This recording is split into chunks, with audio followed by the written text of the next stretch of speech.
Hello and welcome to How to Buy RAM in the RAM Price Apocalypse. Now, what matters most is making sure you have enough RAM. If you're just using two pictures, couple, as you can see the diagram in front of you. If you're using hardly anything, just checking your bills, paying your bills, and watching a movie, you need 16 gigs of Windows 11. It'll be happy. It'll run fine. If you're doing web browsing and some gaming, 32, it will be a much happier computer. And if you're doing like me, Let's Plays, recording videos, editing videos, you'll be much happier with 64 gigs. I have left those squares. They represent roughly, I'm trying to give you a visual representation of how much are you doing at one time with Windows 11. It's just laid out for Windows 11. It's the most common operating system out there.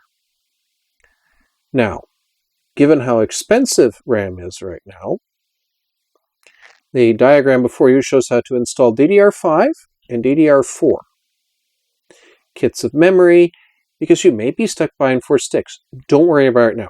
RAM is expensive and you need to have the right amount more than anything. It will outperform not having enough any day.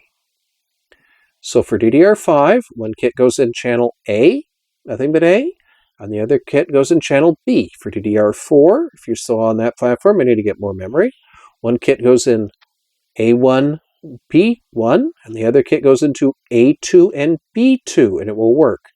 For maximum stability, I'd say let out. If you try putting in DDR4 without that pattern, it will not boot, based on the AM4 platform.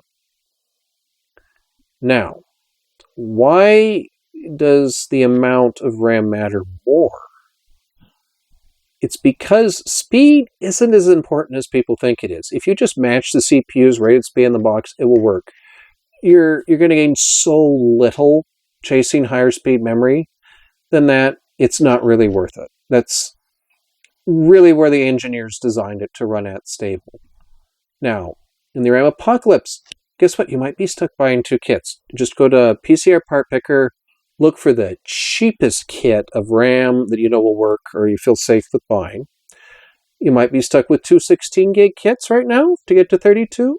You might be able to get a 32 gig kit. You might need 64 and have to get 2 32s. That's why I've had the diagram there.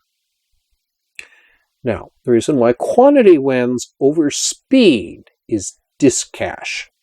Your RAM, even at 36,000 megatransfers on AMD 7000 series, will outperform not having enough because you don't have to load the disk cache again.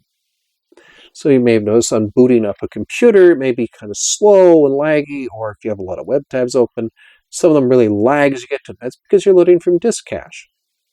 So for a crude measurement here, this isn't perfect because I can't average it out and there's too many variables, but if you need 64 gigs of RAM and it's running at 36,000, it will run smoothly. If you go to 6,000 megatransfers RAM and you needed 64, but you only bought 32, that's effectively 3,000 megatransfers. That's slower than the 33,600 megatransfers.